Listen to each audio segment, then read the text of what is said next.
Leviticus 6. God spoke to Moses.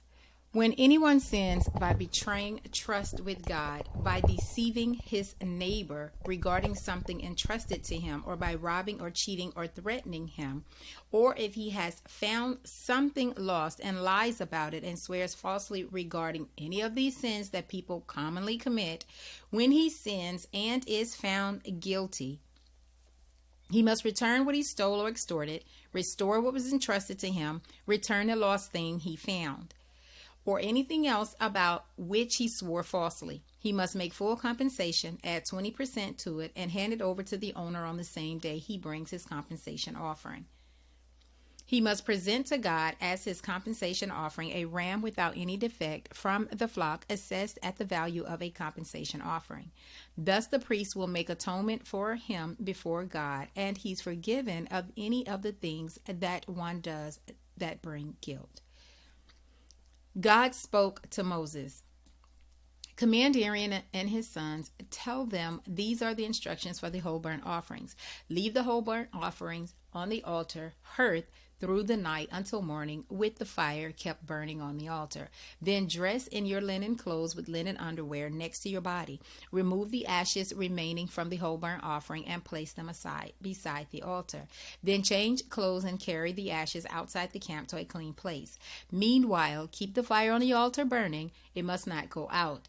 Replenish the wood for the fire every morning. Arrange the whole burnt offering on it, and burn the fat of the peace offering on top of it all. Keep the fire burning on the altar continuously. It must not go out.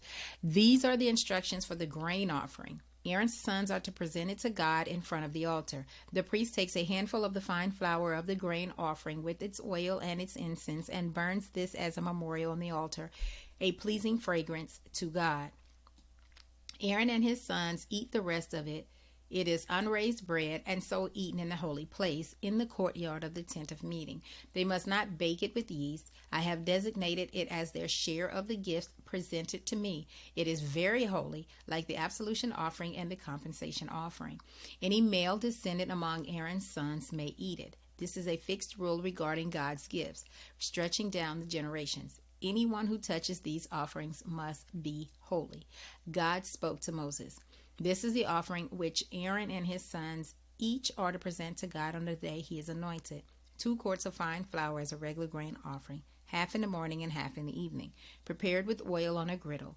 Bring it well mixed and then present it crumbled in pieces as a pleasing fragrance to God. Aaron's son, who is anointed to succeed him, offers it to God. This is a fixed rule. The whole thing is burned. Every grain offering of a priest is burned completely. It must not be eaten. God spoke to Moses. Tell Aaron and his sons, these are the instructions for the absolution offering. Slaughter the absolution offering in the place where the whole burnt offering is slaughtered before God. The offering is most holy. The priest in charge eats it in a holy place, the courtyard of the tent of meeting.